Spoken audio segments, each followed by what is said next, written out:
한국에서 대선이 끝나고 새로운 대통령이 뽑혔습니다. 한국 사회는 변화와 성장의 길목에 있습니다. 오늘 느헤미야를 읽었습니다. 한국 사회의 변화와 맞물려서 이 시대를, 이 사회를 어떻게 신이 이끌어가는지 깨달음이 각별하게 다가왔습니다. 두 가지 정도로 요약을 해볼 수 있겠는데요. 첫 번째는 인간 세상이라는 것이 엉망진창이라는 것을 다시 한번 확인했어요. 신이 말한 정의로운 사회, 문화적으로 타락하지 않은 사회, 약자가 소외받지 않는 사회, 그 원리를 유태인들로 대표되는 인류는 실패를 했고 지금도 실패를 하고 있고, 그 사회 개혁을 하고 과정에서 마저도 자신의 사익을 추구하면서 타락된 행동을 하는 사람들이 계속 등장합니다. 건강한 사회를 만들자, 고리대금업으로 가난한 사람들을 착취하지 말고 문화적으로도 타락하지 말고 신이 명령했었던 것들을 지키자라고 합의를 했어요. 느헤미야가 잠깐 자리를 비우는 사이에 사회 고위층들, 종교인들, 일반 시민들 도덕적으로 타락하는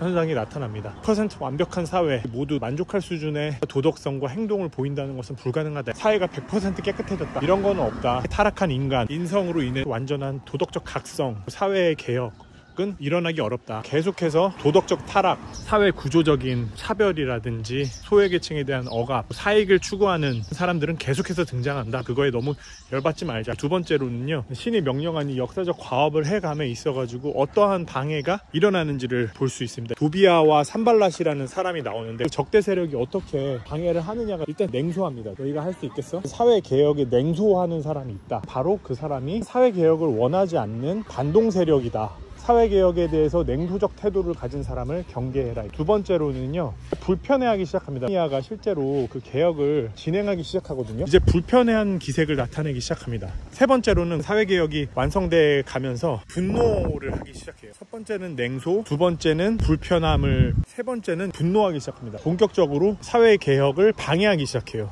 그 이후에 암살하려고 합니다. 제거하고 죽이려고 해요. 스파이를 활용합니다. 느헤미야는 다행히도 이 암살 시도에 넘어가지 않습니다. 왜 그렇게 상대방을 죽이려고 할까요? 정의로운 사회를 만들어 나가고자 하는 그 과정을 견디지 못하는 거예요. 다른 사람의 목숨을 앗아가기까지도 싫어하는 겁니다. 사회를 개혁하고자 하는 사람들은 부패한 이 세력의 암살, 모함, 분노, 냉소, 이런 것들에 둘러싸여서 어려운 삶을 보내게 되는 거죠. 냉소하는 사람이 있다면, 분노하는 사람이 있다면, 회방하는 사람이 있다면, 상대방을 죽이려고 하는 사람이 있다라면은 그 사람은 신의 뜻에 역행하는 사람이라는 것을, 그럼 어떻게 해야 되냐? 이 느헤미야처럼 이 고통 가운데에서도 그 길을 꿋꿋이 가는 겁니다. 보상을 사회로부터 받으려고 하지 말고, 느헤미야는 청빈한 삶을 추구했고 사욕 은 추구하지 않았을 뿐더러 자신의 당연한 권리조차도 포기했습니다. 개인의 사익도 내려놓고 개인의 권리를 포기하면서 타인을 위해 희생할 수 있는 사람까지 되는 것이 진정으로 신을 믿는 것이구나 라는. 우리나라도 역사를 살펴보시면은 일본 천황을 신으로 섬기지 않았다고 한국 개신교에서 제명당한 주기철 목사님이 있죠. 독립운동하신 분이고 2010년대에 돼서야